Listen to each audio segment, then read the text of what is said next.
Ազգային ժողովի հարգելի փոխնախագահ, հարգելի պատգամավորներ, քանի որ կարգավորման ոլորտը հանձնաժողովի բավականաչափ ընդգրկուն է եւ բազմավեկտոր, ներառելով երկրի տնտեսության ենթակառուցվածքների զգալի մասը, ինձ հատկացված ժամանակահատվածում ես կանդրադառնամ 25 թվականին իրականացված աշխատանքների առավել կարևոր եւ առանցքային հատվածին, կփորձեմ 10-15 րոպեում սահմանափակվել։ Սահմանադրական առաջին սահմանադրաիրավական պահանջին, միջազգային փորձին եւ Հայաստանի Հանրապետության եւ Եվրոպական միության միջև կնքված համապարփակ եւ ընդլայնված գործընկերության համաձայնագրի ՍԵՊԱ-ի շրջանակում Հայաստանի Հանրապետության կողմից ստանձնված հանձնառություններին համահունչ 25 թվականին հանձնաժողովի քննարկմանն են ներկայացվել ԱՄՆ միջազգային գործակալության Հայաստանի էներգետիկ անվտանգության ծրագրի եւ Համաշխարհային բանկի կողմից մշակված էլեկտրաէներգետիկայի մասին եւ վերականգնվող էներգետիկա եւ էներգախնայողության մասին նոր օրենքների լրամշակված նախագծերը, որոնց ընդունումը Եվրոպայի միության դիրեկտիվների պահանջների հաշվարկմամբ սկիզբ կհանդիսանա էներգետիկայի բնագավառում բարեփոխումների երրորդ փուլի համար։ Բարեփոխումների այդ փուլի ընթացքում կդիտարկվեն լիարժեք մրցակցային շուկայի ձևավորման հնարավորությունները։ 2025 թվականին լրամշակվել են էներգետիկայի բնագավառի կարգավորմանն ուղղված հանձնաժողովի հիմնարար իրավական ակտերը, ինչպիսիք են էլեկտրաէներգետիկական մեծածախ եւ մանրածախ շուկաների առևտրային կանոնները, էլեկտրաէներգետիկական շուկայի հաղորդման եւ բաշխման ցանցային կանոնները, էլեկտրաէներգետիկական եւ գազամատակարարման համակարգերում սակագների հաշվարկման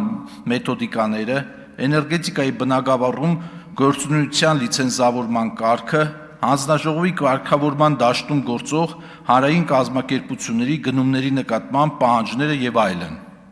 Հարգելի պատգամավորներ, 2022 թվականի փետրվարի 1-ից ներդրված էլեկտրաէներգետիկական շուկայի ազատականացման ռեֆորմը ամենաարմատականը կարելի է համարել 2004 թվականին ոլորտում իրականացված բարեփոխումներից ի վեր։ Շուկայի մեկնարկից 4 տարի անց էլեկտրաէներգետիկական համակարգում մենաշնորհի մրցակցության փոխարինման արդյունքում շուկայի ազատականացված հատվածում ձեռք բերվող էլեկտրական էներգիայի մասնաբաժին էականորեն ավելացել է։ Մասնավորապես, եթե մեկնարկի առաջին տարվա 22 թվականի արդյունքներով շուկայի ազատականացված հատվածի սպառումը կազմում էր ներքին սպառման շուրջ 5.3%, 23 թվականի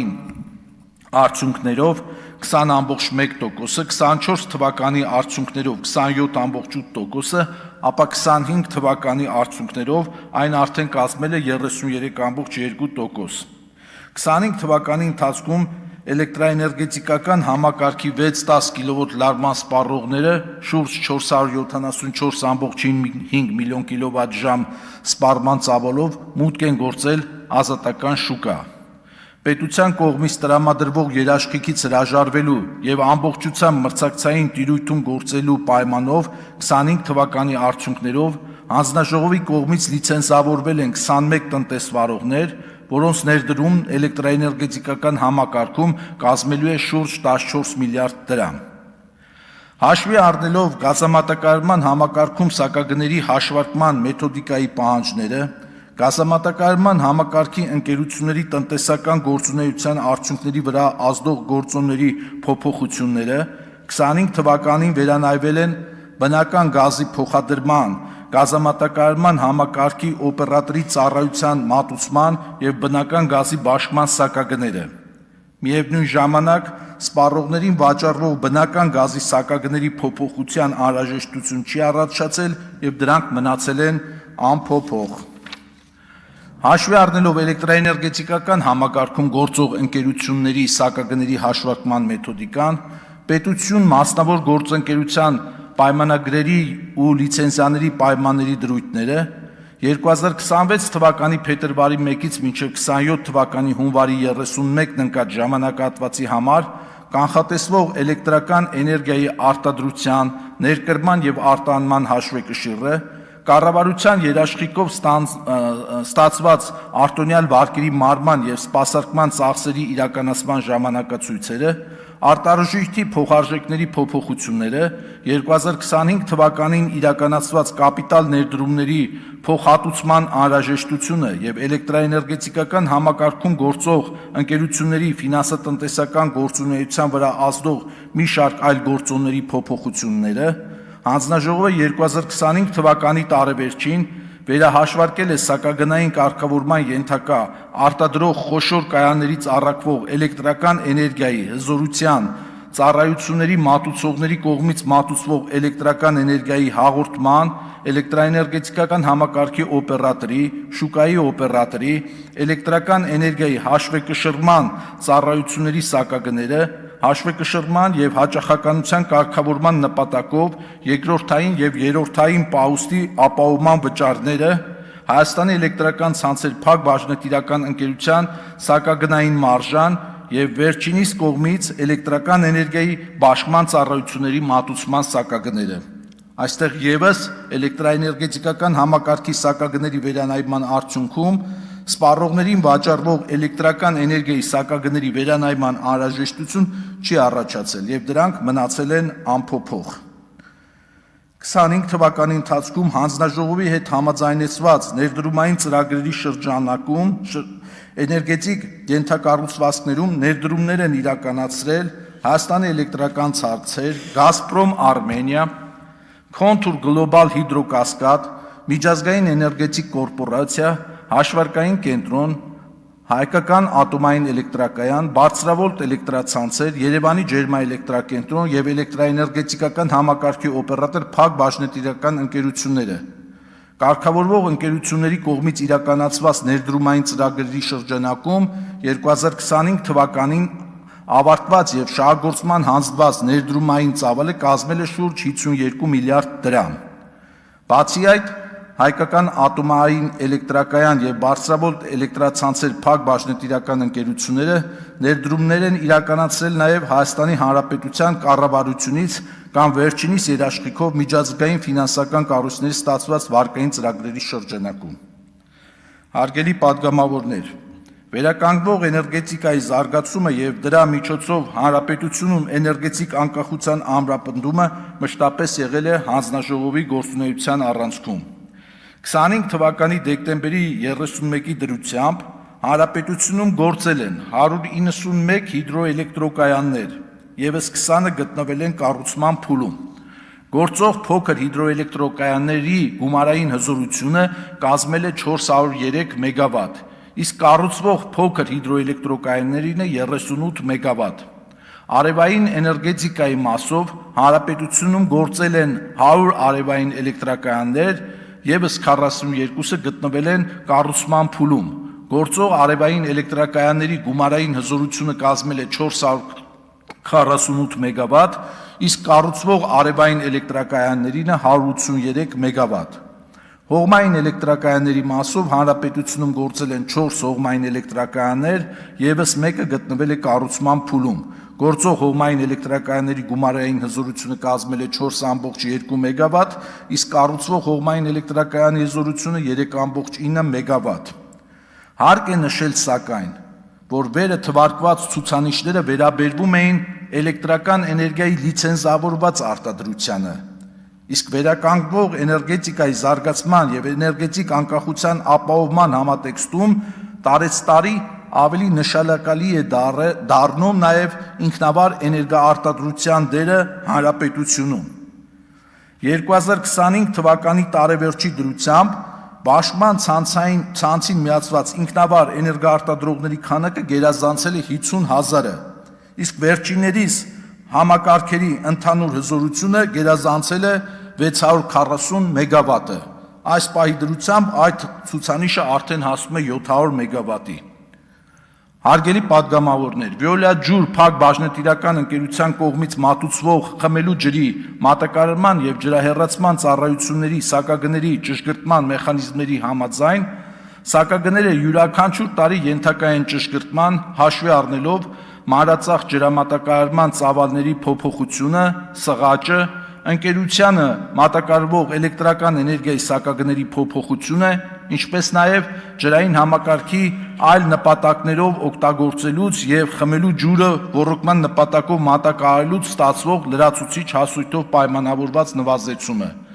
Հաշվի առնելով սակագների վրա ազդող վերը թվարկված գործոնները և մանրածախ ջրամատակարարման փաստացի ծավալների հավաստիության ստուգման նպատակով իրականացված մոնիթորինգի արդյունքները 2026 թվականի համար խմելու ջրի մատակարարման և ջրահեռացման ծառայությունների մատուցման սակագները մնացել են անփոփոխ 2025 թվականին փաստացի գործող գների հավասար։ Հանձնաժողովը 2025 թվականին շարունակել է էլեկտրոնային հաղորդակցության բնագավառը կարգավորող իրավական ակտերի բարեփոխումներն ու ոլորտի զարգացմանն ուղղված նոր իրավակարգավորումների կիրառումը։ Հայաստանի Հանրապետության շարժական կապի ծառայությունների շուկայում գործում են 3 օպերատորներ՝ Telecom Armenia, Viva Armenia և Ucom ընկերությունները։ Շարժական կապի բաժանորդների թվաքանակը 25 թվականի տարեվերջին կազմել է 4.151.192, նախորդ տարվա համեմատ աճելով 66.792 բաժանորդով։ Շարժական լայնաշերտ ինտերնետ բաժանորդների թվաքանակը 2025 թվականի տարեվերջին կազմել է 3.550.621, նախորդ տարվա համեմատ աճելով 291.458 բաժանորդով կամ 8.94%-ով։ Հայաստանի Հանրապետությունում գործում է հանրային ամրակցված կապի 202 լիցենզավորված օպերատոր, որից 170-ը մարզերում և 32-ը Երևանում։ Ընդհանուր ամրակցված լայնաշերտ ինտերնետի բաժանորդների թվաքանակը 2025 թվականի տարեվերջին կազմել է 624.985 բաժանորդ, տարվա համեմատ աճելով 21.025 բաժանորդով կամ 3.5%-ով։ 25 թվականին հանձնաժողովը ներկայացվել 3460 դիմում բողոք, որոնցից 1906-ը 55%-ը գրավոր, իսկ 1554-ը 45%-ը բանավոր եղանակով։ Ներկայացված հաշվետվության հավելվածում ավելի մանրամասն այս ցուցանիշների մասին ինֆորմացիա կա տրված, թե դիմումների որ մասն է բավարարվել դրական, որ մասն է մասնակի բավարարվել, որ մասով է իրազեկում արել և որ մասն է, որ չի բավարարվել։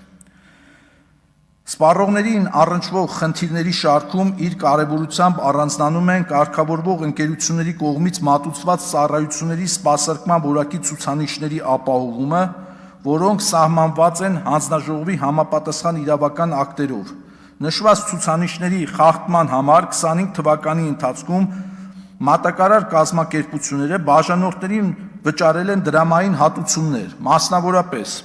էլեկտրաէներգետիկական շուկայի բաշխման ցանցային կանոններով, ինչպես նաև էլեկտրաէներգետիկական մանրածախ շուկայի առևտրային կանոններով սահմանված պահանջները խախտելու համար Հայաստանի էլեկտրական ցանցեր փակ բաժնետիրական ընկերությունը թվով 190.152 բաժանորդի վճարել է 382.86 միլիոն դրամ տուժ, իսկ խմելու ջրի մատակարարման և ջրահեռացման ծառայությունների մատուցման կանոններով սահմանված պահանջները խախտելու համար Յուրելաջուր փակ բաժնետիրական ընկերությունը թվով 1454 բաժանորդի վճարել է 2.16 միլիոն դրամ տուժ։ Հարգելի պատգամավորներ, հանրային ծառայությունները կարգավորող մարմնի մասին օրենքի 36-րդ հոդվածի 9-րդ մասի համաձայն էներգետիկայի բնագավառում կառավարության լիազոր մարմնի տարածքային կառավարման և ենթակառուցվածքների նախարարության կողմից 2025 թվականի հուլիսի 15-ին հանձնաժողով ներկայացված հաղորդագրման հիման վրա հանձնաժողովի նախագահի 2025 թվականի հուլիսի 18-ի վարչական վարույթ հարուցելու և կանխարգելիչ միջոցառում կիրառելու մասին որոշմամբ Հայաստանի էլեկտրական ցանցեր փակ բաժնետիրական ընկերության նկատմամբ հարուցվել է վարչական վարույթ և նշանակվել է ընկերության ժամանակավոր կառավարիչ։ Վարույթի շրջանակում ձեռք բերված փաստական հանգամանքների արդյունքում հանձնաժողովի 25 թվականի նոյեմբերի 17-ի թիվ 377A որոշմամբ դադարեցվել է Հայաստանի էլեկտրական ցանցեր փակ բաժնետիրական ընկերության էլեկտրական էներգիայի հզորության բաշխման թիվ 0092 լիցենզիայի գործողությունը լիցենզիան ուժը կորցրած ճանաչելու միջոցով։ Հանձնաժողովն իր գործունեության հրապարակայնությունը ու թափանցիկությունը ապահովում է զանգվածային լրատվամիջոցների, պաշտոնական ինտերնետային կայքի, սոցիալական ցանցերի, հարթակների եւ այլնի միջոցով։ Այս ուղղությամբ հանձնաժողովի ձեռնարկած քայլերը կրում են հետևողական բնույթ եւ միտված են հարության շրջանակում կառույցի դերի վերաբերյալ տեղեկատվության ընդլայնմանը եւ վերջինիս նկատմամբ վստահության բարձրացմանը։ 2025 թվականի ընթացքում հանձնաժողովը համագործակցել է նաեւ միջազգային կազմակերպությունների եւ այլ երկրների կարգավորող մարմինների հետ։ Հանձնաժողովի գործառույթների շրջանակում միջազգային լավագույն փորձն ուսումնասիրելու եւ դրա գործնական կիրառությունը Հայաստանի Հանրապետությունում ապահովելու համար։ Վերջում ներկայացնեմ նաեւ հակիրճ տեղեկատվություն հանձնաժողովի տարեկան բյուջեի ձևավորման եւ հանձնաժողովի գործունեության արդյունքում 2025 թվականին պետական բյուջե մուտքագրված գումարների վերաբերյալ։ 2025 թվականի հանձնաժողովի բյուջեն կազմել է 1 միլիարդ 191.2 միլիոն դրամ,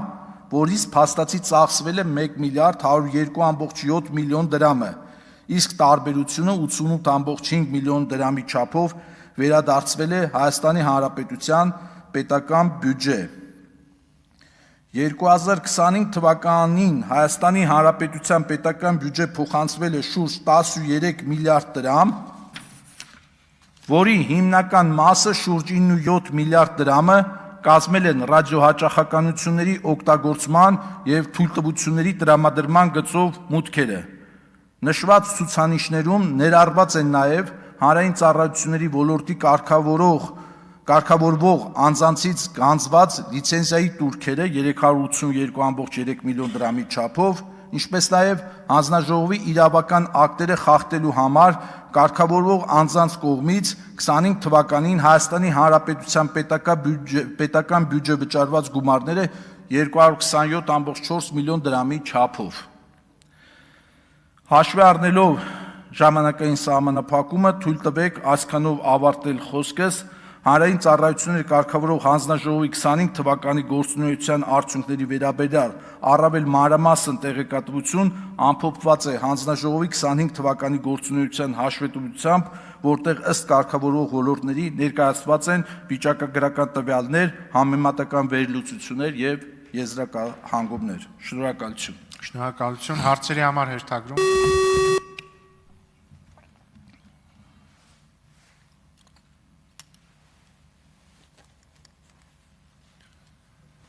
Հերթագրված պատգամավորներ չկան, կարող եք զբաղեցնել ձեր տեղը, մտքերի փոխանակության համար հերթագրում։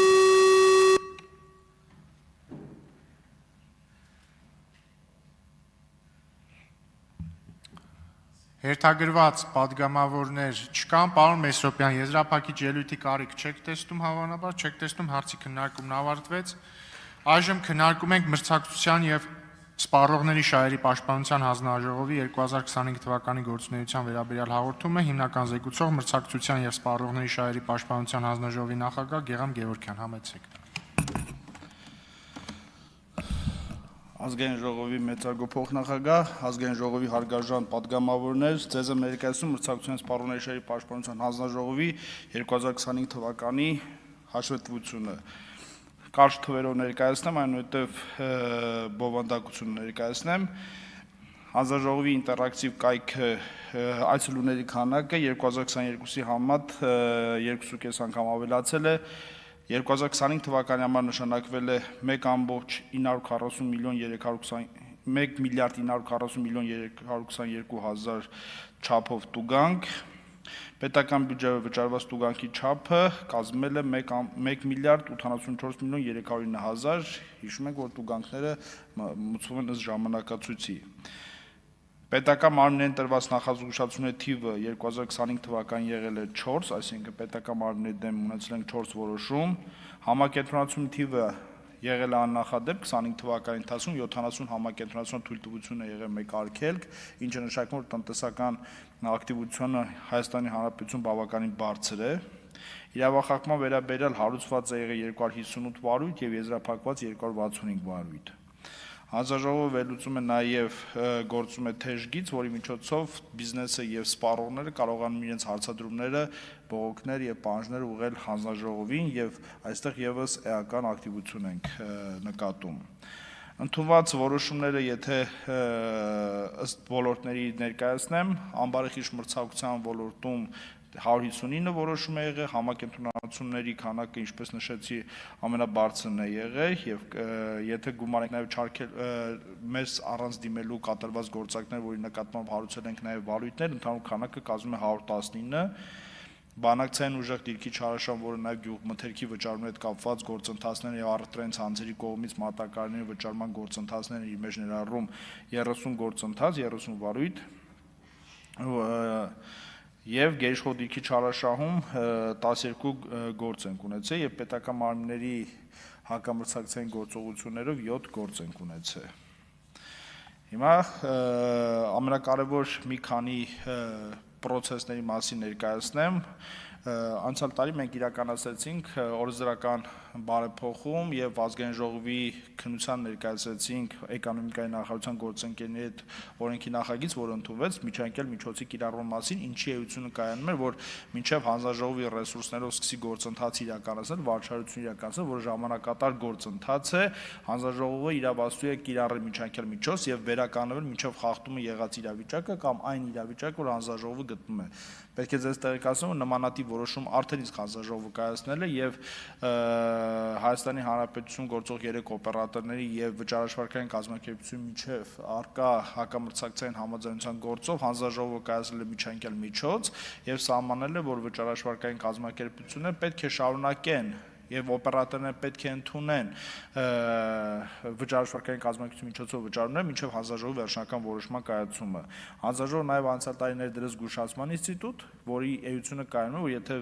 խնդիրը նոր է ծագել եւ խնդիրը այնքան մեծ չէ, որ տնտեսության հասցրել է վտանգ, հանձնաժողովը զգուշացնում է տնտեսվարող սուբյեկտի եւ վերջինս եթե վարկագիծը փոխվում է, ապա հետևանք եւ վարչարություն չառաջացնում, ուրախությամբ պետք է տեղեկացնեմ, որ այս գործընթացը եւս կիրառվում է։ Անցյալ տարի մենք մի քանի գործ ունեցանք, ՀԴՄ եւ ՀԴՄ պոստերմինի հետ կապված վարույթ ունեցանք, որի արդյունքում հանձնաժողովը նորից նախադեպային որոշում կայացրեց եւ ասաց, որ ավել հավաքագրված գումարը բիզնեսից պետք է վերադարձվի որոշակի բանաձևով եւ մենք գիտենք, որ ՀԴՄ ունեցող հայաստանյան տնտեսվարող սուբյեկտները, որոնք այդ ժամանակահատվածի համար ավելի են վճարել, դրա դիմաց ստացան հնարավորություն մեկ ամսվա համար անվճար սպասարկվելու։ Գազպրոմ Արմենիայի նկատմամբ ունեցանք որոշում, որտեղ կենցաղային գազի հաշվիչների հետ կապված գնման գործընթացում խտրական վերաբերմունք էր, մենք արձանագրեցինք, որ Գազպրոմ Արմենիան պետք է իր գնումները կազմակերպի թափանցիկ եւ հնարավորություն տա բոլոր տնտեսվարող սուբյեկտներին մասնակցել այդ գործընթացին։ Մենք պետական մարմինների կրթության, գիտության, սպորտի եւ մշակույթի նախարարության հետ ունեցել ենք հետաքրքիր գործընթաց, որի արդյունքում դասագրքերի տպագրման գործընթացը փոխվեց եւ մի հատ է գործընթաց, որտեղ հաշվապահական եւ գնումների ծառայությունների, գիտեք, որ Հայաստանության կառավարության քաղաքականություն դրանք արդեն պատվիրակման միջոցով է, այդ պատվիրակման գործընթացի վերաբերյալ ունեցանք որոշում։ Համակենտրոնացումների գնահատման ոլորտում հետաքրքիր գործերից կարելի է նշել Coca-Cola Hellenic, Ջերմուկ International, Pepsi-Cola եւ Երևանի կոնյակի գործարանի համատեղ դիմումը հանձնաժողով, որը ենթադրում Հայաստանի Հանրապետության մրցակցության պատմության ընթացքում առաջին անգամ, որտեղ 3 խոշոր ընկերություն ստեղծում են մեկ ընկերություն, մեկ նպատակով, որպեսզի էկո գործունեություն իրականացնեն եւ վերամշակման գործընթաց։ Սա ասեմ, որ ընդհանրապես աշխարհի մրցակցության ոլորտում նորարարություն է, երբ որ մրցակցային մարմինները թույլատրում են որոշակի ոլորտում կամ ճյուղում խոշոր բիզնեսների սիներգիա, հանրային ավելի մեծ արժեք ստեղծելու նպատակով հենց սա դրա մասին էր, եւ մյուս խոշոր գործարքը Viva Armenia փակbaşıntիրական ընկերության GNC Alpha փակbaşıntիրական ընկերության համակենտրոնացումն էր, գործարքը դեռևս տեղի չի ունեցել, չնայած հանձնաժողով թույլ է տվել եւ մեր ունեցած տեղեկատվությամբ գործարքը մոտորերս արդեն կփակվի եւ կստեղծվի նոր ըստ գործարքի պետք է լիներ դատա կենտրոն, նոր դատա կենտրոն եւ նոր ներդրումներ։ Մենք նաեւ իրականացրել ենք ոլորտային ուսումնասիրություններ, նշեմ կառուցապատողների եւ սպառողների միջև բազմաբնակարան շենքերում անշարժ գույքի իրացման սպասման գործընթացի ուսումնասիրությունը, որ շատ հետաքրքրական է, որում մենք արդեն ունենք պատրաստի մշակված օրենսդրական փաթեթներ կառուցան գործընկերների հետ, որը հուսով եմ շուտով կներկայացվի ձեր դատին։ Էությունը կայանում է ինչում։ Մենք բոլորս նկատել ենք, որ օֆերտայի փուլում սպառողներին գովազդվում է շենք, բնակելի համալիր, ենթակառուցող, որտեղ մարդը այլևս միայն բնակարան չի գնում, այլ գնում է համալիր, որտեղ տարբեր լողավազաններ, ծառեր, խաղահրապարակներ եւ այլն, եւ որոշակի ժամկետ են նշում բնակարանների հանձնման։ Մենք իրականության մեջ տեսել ենք, որ բազմաթիվ դեպքեր ունենք, որտեղ այդ ներկայացվածը եւ վերջնարդյունքը չի համապատասխանում իրար եւ քաղաքացին արդեն վերջում սպառողը, երբ որ արդեն բնակարանի հանձնման ժամանակն է, հաշվի առնելով, որ նա վարձով է մնում կամ ունի բնակարանի խնդիր, նախ երկրորդը չի գնում դատարան ու համակերպվում է այն իրավիճակին, որը ունի, մենք արձանագրել ենք մի քանի հանգամանք, օֆերտայի փուլում ինչ որ ներկայացնելու է կառուցապատողը, դա պետք է հստակ ամրագրվի եւ դա պետք է պայմանագրի անբաժանելի մաս հանդիսանա, ժամկետի մասով, ենթակառուցվածքի մասով եւ նույնիսկ սպասարկման մասով, այսինքն եթե սպասարկումը պետք է իրականացնի կառուցապատողը, դա ինչ պետք է արժենա եւ որքան պետք է տիվի, առաջարկում ենք նաեւ որ սպասարկումը, քանի որ երկու սպասարկում կա, մեկը այն սովորական սպասարկումը համատիրություններն են անում, մյուսը արդեն շենքի այդ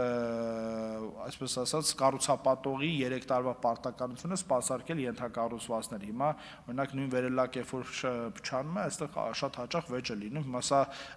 վերելակի որակի խնդիր էր, թե քաղաքացիներն էին փչացրել եւ այդ խնդիրներից խուսափելու համար նաեւ առաջարկել ենք, որ 3 տարվա սպասարկումը իր մեջ ամեն ինչ ենթադրի եւ 3 տարուց հետո նոր համատիրությունը սկսի իրականացնել իր ֆունկցիան եւ այստեղ պետք է գինը նախապես հայտնի լինի սպառողին, որովհետեւ բնակարան գնելիս քաղաքացին սպառողը պետք է հստակ պատկերացնի ինչ գնով է գնում, 3 տարի ինչ վճարումներ պետք է ունենա, որ հետո այտենց անակնկալների չգա եւ դա պետք է լինի պայմանագրի անբաժանելի մասը, որը պետք է վավերացվի։ Եվ դրա փոփոխությունը բնականաբար արդեն այսքան հեշտ եւ հնարավոր չի լինի։ Մյուսը կորոնար ստենտների շրջանառության ոլորտն է, կորոնար անոթների ստենտների։ Այստեղ մենք մի կարևոր արձանագրում ունենք, երբ որ մենք ընդունեցինք ավտորիզացիոն նամակի մասին ազգային ժողովը ընդունեց օրենք, այստեղ մրցակցությունը ավելի է սահմանափակվեց ցավոք սրտի, որովհետեւ հիմնականում կորոնար ստենտ բերում է այն բժշկական հաստատությունները, որոնք վիրահատությունն էլ հենց իրականացնում են, հենց իրանք էլ հանդիսանում են կամ իրանց հետ փոխկապակցված ընկերությունները հանդիսանում են դրանց դիստրիբյուտորները, իսկ մյուս պարագաներում պետությունը երբ որ գնում էր անում, այստեղ արդեն դաշտը մի քիչ ազատ էր, հիմա քանի որ ավտորիզացիոն նամակի գաղափար ենք դրել, ավտորիզացիոն նամակով շուկան էլ ավելի է սահմանափակվում, մենք կարծում ենք, որ այս ավտորիզացիոն նամակի գաղափարը հաշվի առնելով, որ Հայաստանում գործում է նաև սերտիֆիկացման պահանջը եւ արտադրողից հավաստումը, այդ նամակի կամ այդ փաստաթղթի պահանջը կարծում ենք եւս մեկ անգամ քննարկման կարիք ունի, կառաջարկենք, եթե դուք նպատակ հարմար կգտնեք քննարկել։ Եվ նայել ենք նաև ծառայությունների մատուցման ոլորտը, որովհետև շատ հաճախ լսում ենք, որ Հայաստանում ստենտավորման ծառայությունը ավելի թանկ է, քան Հարևան Վրաստանի Հանրապետությունում եւ այլն։ Մենք նայել ենք եւ հասկացել ենք, որ այստեղ երկու բան է գործում, մեկը պետության կողմից այս ֆինանսավորումը, մյուսը մասնավոր, մինչեւ այս առողջապահական համակարգի ներդրումը, քանի որ 25 թվականին ենք մենք ուսումնասիրություն իրականացրել, մոտավորապես 50%-ից ավելի պետությունն էր հոգում այդ ծախսերը եւ մնացած հատվածը մասնավոր որ արդեն քաղաքացիներ հոգում, բայց այստեղ պետության գնային քաղաքականության շեմը բավականին ներքև էր եւ հիվանդանոցների մարժան շատ փոքր մարժա էր մնում եւ մի քիչ մասնավորի հաշվին գալիս էր բալանսի, այսինքն բայց մարժան ինքը իրականում երբևիցե որևէ պարագայում 20% չէր գերազանցում, նայել ենք եւ բժիշկների աշխատավարձ եւ կատարած ծախսեր եւ այստեղ չենք տեսել որևէ խնդիր, որտեղ ծառայություն գները ուռճացված կլինեն ու Հայաստան բավական շատ հիվանդանոցներ իրականացնում են այդ ծառայությունները 1 դեղապատ, 2 դեղապատ եւ 3 դեղապատ ստենտավորման իհարկե շուկայի 3 խոշոր հիվանդանոցները իրականացնում են ծառայությունների մոտավորապես զգալի հատվածը, որոնք մասնագիտացված են այս գործում Եվ գիտեք նաև, որ մենք դարձանք Սպառողների շահերի պաշտպանության զբաղվող կենտրոնական մարմին, մենք անցյալ տարի գործարկեցին Սպառողի օգնական թվային գործիքը, որտեղ Հայաստանի Հանրապետության քաղաքացիները ու ոչ միայն քաղաքացի, նաև տուրիստները եւ այն մարդիկ, որոնք Հայաստանի Հանրապետության տարածքում հանդիպել են Սպառողի իրավունքների խախտման, այդ հարթակի միջոցով պարզ գործողությունների արդյունքում կարողանում են դիմել հանձնաժողովին եւ դա ավտոմատացված համակարգով այդ բողոքները հասցեագրվում է բիզնեսին եւս մեկ անգամ խնդրում եւ հորդորում եմ մեր բոլոր քաղաքացիներին եւ Հայաստանյան տարածքում գտնվող ոչ քաղաքացիներին Եթե ունեք սպառողների իրավունքների կապված, ձեր իրավունքների կապված խնդիր, շատ պարզ գործողության արդյունքում կարողանում եք լրացնել այնտեղ ձևայդ նմուշներ կա, ամեն ոլորտ հետ կապված, թե ձեր որ իրավունքն է խախտվել, եւ եթե դուք ունեք որևէ հարց, լեզուն չեք հասկանում, չեք կարողանում լրացնել, լավ ինչ-որ մի բան չեք պատկերացնում, ոչինչ, զանգարում եք մրցակցության եւ սպառողների շահերի պաշտպանության հանձնաժողով, մեր աշխատակիցները ձեր փոխարեն ամբողջ գործընթացը կազմակերպում են։ Եվ հիմա այդ աշխատում է այդ համակարգը եւ բողոքների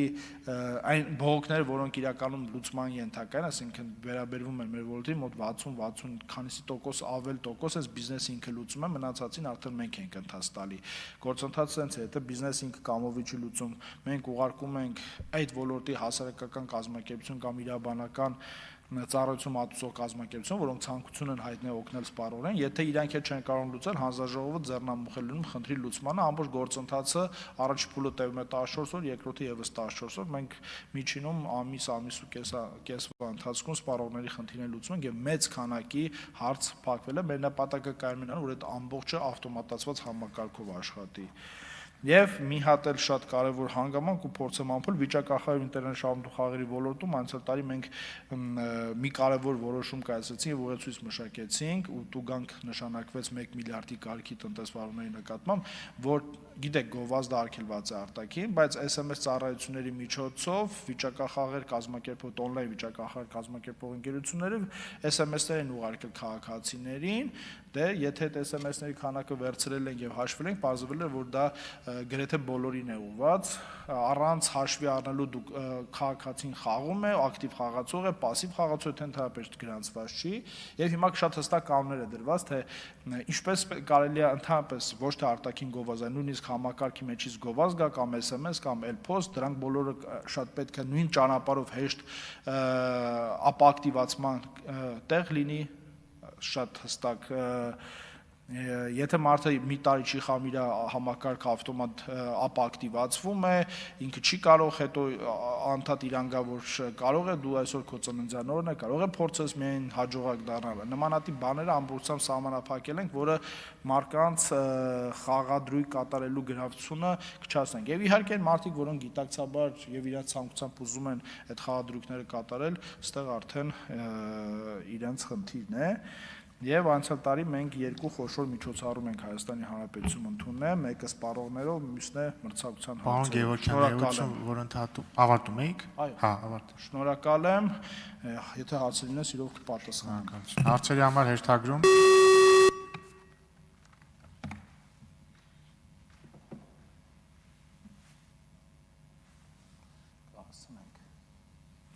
Գեհամ Նազարյան։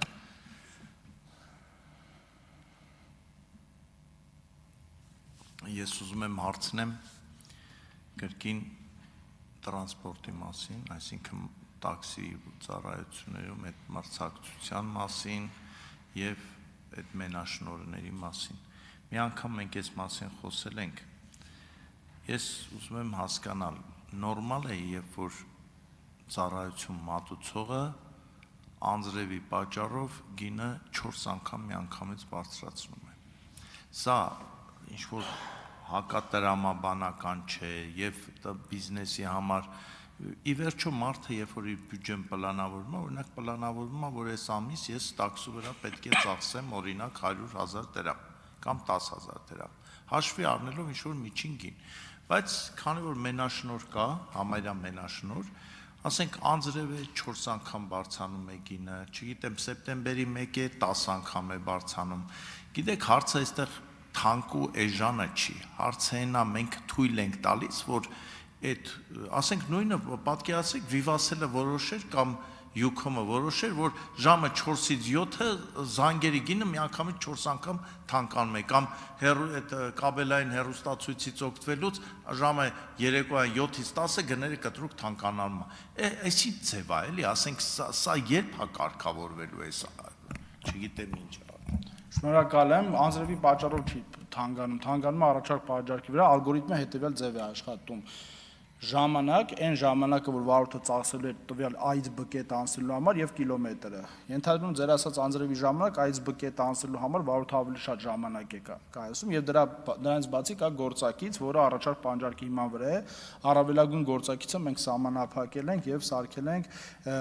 2 անգամ եւ 2 անգամից ավել գործակցի պարագայում Yandex ընկերությունը ընդհանրապես գումար չի աշխատում։ Այսինքն եթե նույնիսկ գինը բարձրացավ, այդ ամբողջ գումարը մնում է տաքսու վարորդին, մենք այնտեղ նաեւ այլ փոփոխություն կարը, որը ձեզ առանձին կներկայացնեմ։ Շնորհակալ եմ։ Արձագանք։ Հացերն ավարտվեցին, կարող եք զբաղեցնել ձեր տեղը, մտքերի փոխանակության համար հերթագրում։